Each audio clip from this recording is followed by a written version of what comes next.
नमस्कार विद्यार्थी मित्रांनो, बाली बेट या पाठात पुन्हा एकदा तुमचे स्वागत। या पाठाचे लेखक आहेत पु ल देशपांडे। पु ल देशपांडे यांचे प्रवास वर्णनपर हा लेख आहे आणि यामध्ये लेखकाने परदेशातील बाली बेट या स्थळातील निसर्ग सौंदर्याचे वर्णन केलेलं आहे। चला तर पाठातील पुढील परिच्छेदाद्वारा आपण या बाली बेटेच्या विशेषता आणि वैशिष्ट्य पाहणार आहोत। आतापर्यंत आपण पाठाच्या पहिल्या भागात पाहिलं की बाली बेट हे स्थान कुठे आहे, तर इंडोनेशियातील बेटांच्या समूहामध्ये हा अनेक बेटांपैकी एक बेट आहे, जो एखाद्या ठिपक्याप्रमाणे आपल्याला नकाशामध्ये पाहायला मिळतो। त्यानंतर विमानाने बाली बेटावरती पोहोचल्यानंतर लेखकाचे झालेले स्वागत आपण पाहिले। आता पुढे लेखक त्यांचा अनुभव आपल्याला सांगत आहेत, ते पाठाच्या पुढील परिच्छेदांमधून जाणून घेऊया। मध्यरात्रीची वेळ, कीर जंगलातून आमची मोटार समोरच्या वळणदार रस्ता काटत निघाली होती। बघा आता रात्रीच्या मध्यरात्रीच्या वेळेस लेखक विमानाने बाली इथे पोहोचले होते। तिथे मग पुढे त्यांचा जो प्रवास होता तो मोटारने त्यांनी केला। अत्यंत मध्यरात्रीची वेळ होती आणि जंगलातून जात होते आणि जंगलाचं वर्णन करताना लेखक म्हणते कीर जंगल म्हणजेच घनदाट जंगलातून वळणदार रस्ता काटत लेखकाची मोटार म्हणजेच लेखकांची 4 चाकी गाडी निघाली होती। भोवती माडांच्या राया, माड म्हणजे माडांचे झाड असतात की नाही, नारळाच्या झाडाला पण आपण माडाचे झाड असे म्हणतो। मग तिथे बघा समुद्रकिनारा लाभला असल्या कारणाने आपण समजू शकते की तिथे अधिकतर आपल्याला माडाची झाडं पाहायला मिळतात आणि राया म्हणजे अगदी लाईनीत लावलेले, ते जसं आमराई असतं तसं माडांच्या राया होत्या।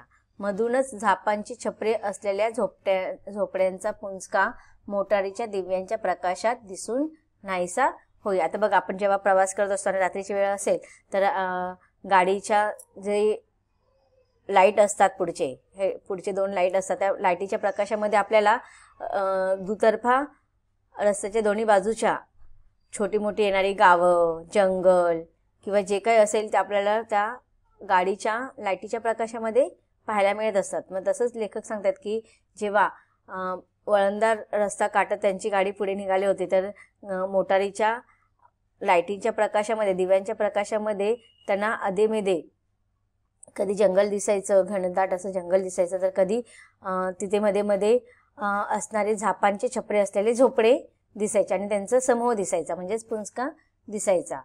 माझ्या शेजारी बसलेल्या अमेरिकन म्हातारीने तेवढ्यात हाऊ वंडरफुल म्हणायला सुरुवात केली होती। तर आता बघा लेखक पर्यटक म्हणून त्या स्थळावरती भेट द्यायला गेले होते, तर त्यांच्याप्रमाणेच अजून सुद्धा इतर पर्यटक आलेले होते, तर त्यापैकीच एक अमेरिकन म्हातारी आलेली होती जी पर्यटक असेल। तर तिने जेव्हा हे सौंदर्य तिला दिसत होतं तर त्यावेळेस ती तिचं एक्सप्रेशन, तिचे अनुभव ती पटकन व्यक्त करत होती की किती सुंदर आहे, हाऊ वंडरफुल म्हणजे किती सुंदर। एखाद्या रहस्यमय कादंबरीच्या पहिल्या पानातून जावे तसे सुमारे तास 1.5 तास त्या किर्र झाडीतून वाट काढत आमची मोटार सागर बीच हॉटेलच्या टुमदार बंगलीपुढे आली। आता बघा लेखक काय म्हणत आहे की जसं एखादी रहस्यमय कादंबरी वाचत असताना आपण एक पान जसं वाचत पुढच्या पानावर जात असतो, तशी आपली उत्सुकता, तसं आपली ओढ आपली वाचनामध्ये वाढत जाते की नाही, पुढे काय होणार आहे, पुढे काय होणार आहे, ह्या रहस्यमय कादंबरीची कथा पुढे कशी रहस्यमय बनत जाणार आहे याची ओढ, आतुरता आपल्याला लागलेली असेल।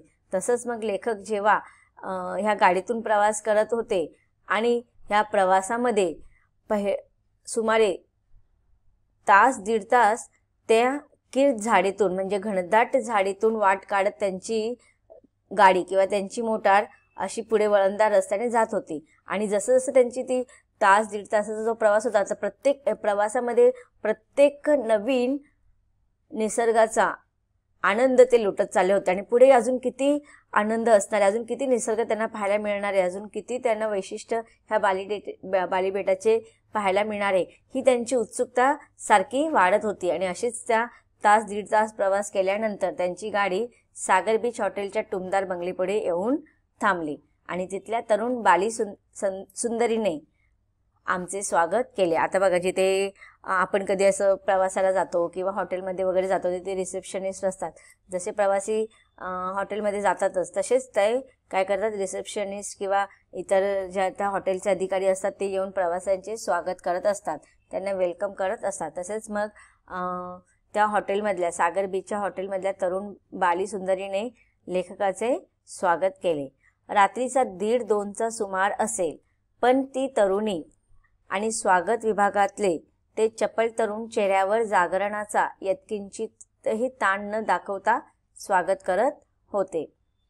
आता बघा, लेखक सांगत आहेत की जवळजवळ रात्रीचे 1:30-2चा सुमार होता आणि ती एकदम मध्यरात्री असल्या कारणाने लोक अधिकतर झोपण्याच्या त्यांची बघा झोपेची एक वेळ असते की लोक अधिकतर जास्तीत जास्त 1 वाजेपर्यंत जागे असतात, 12:30-1 वाजेपर्यंत जागे असतात. त्याच्यानंतर त्यांना जी झोप आलेली असते ती अत्यंत गाढ झोप आलेली असते.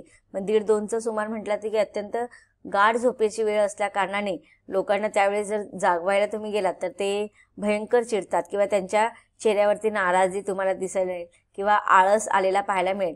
पण लेखक इथे सांगतायत की रात्रीचा 1:30-2चा सुमार असताना सुद्धा की त्या हॉटेलमधले तरुणी आणि जे स्वागत विभागातले जे काही तरुण होते ते अत्यंत चपळ होते आणि त्यांच्या चेहऱ्यावरती अत्यंत उत्साह आपल्याला पाहायला मिळत होता. कोणत्याही प्रकारचा आळस नव्हता किंवा ते झोपेचा जो वेळ असते त्याची आपल्याला कोणत्याही प्रकारची जाणीव ते होऊन देत नव्हते. त्यांच्या चेहऱ्यावर जागरणाचा किंचितही ताण न दाखवता ते आलेल्या पर्यटकांचे स्वागत करत होते. ह्या बेटात घड्याळ नावाची गोष्ट नाही हे लगेच लक्षात आले.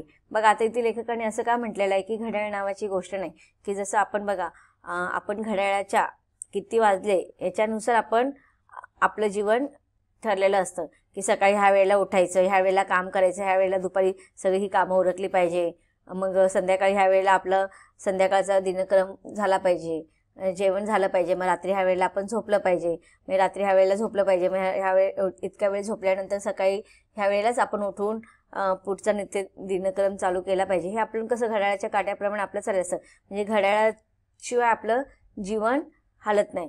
पण इथे लेखक सांगतायत की ह्या बेटामध्ये घड्याळ नावाची गोष्ट नाही, कारण की तिथे दिवसाच नाही तर रात्री सुद्धा पर्यटकांची रेलचल चालू होते. त्यामुळे मग घड्याळात रात्री 1 वाजू दे, 12 वाजू दे, 2 वाजू दे, 3 वाजू दे, त्या लोकांना तेथील तरुणींना किंवा तरुणांना पर्यटकांचे स्वागत करण्यासाठी त्यांना घड्याळाची ते रात्रीची वेळेची पाहण्याची गरज पडत नव्हती. म्हणून लेखक सांगतात की या बेटामध्ये घड्याळ नावाची गोष्ट नव्हती. त्यांनी आम्हा प्रवाशांच्या नेमलेल्या खोल्या दाखवून दिल्या. 5 मिनिटातच बाली बेटाने माझे घोरणे ऐकायला सुरुवात केली. आता बघा, लेखक सांगत आहेत की ज्यावेळेस स्वागत झाल्यानंतर सागर बीचवरती जे हॉटेल होतं तिथे स्वागत झाल्यानंतर तिकडच्या तरुणींनी लगेच पर्यटकांचे रूम त्यांना दाखवल्या, खोल्या त्यांना दाखवल्या. आणि प्रवासी म्हणून जेव्हा लेखक तिथे गेले होते त्या खोलीमध्ये गेले, मस्तपैकी ते फ्रेश वगैरे झाले आणि 5 मिनिटातच त्यांनी आपल्या अंथरुणावरती थकल्या कारणाने झोपायला गेल्यावरती लगेच त्यांना काय झालेलं आहे, लगेच घोरायला त्यांची सुरुवात झालेली आहे. म्हणजेच काय लेखक सांगत आहेत की मी तिकडचं निसर्गरम्य स्थळ पाहून खूप आनंदी झालेलो होतो, माझं मन फार प्रसन्न होतं आणि प्रवासाने थकल्या कारणाने आणि तो प्रवासातील आनंद लुटल्या कारणाने मी 5 मिनिटातच निश्चिंतपणे झोपून गेलो. मग पुढे लेखक सांगत आहेत की पहाटे लवकर जाग आली, बाहेरच्या ओटीवर येऊन पाहतो तो दारात समुद्र.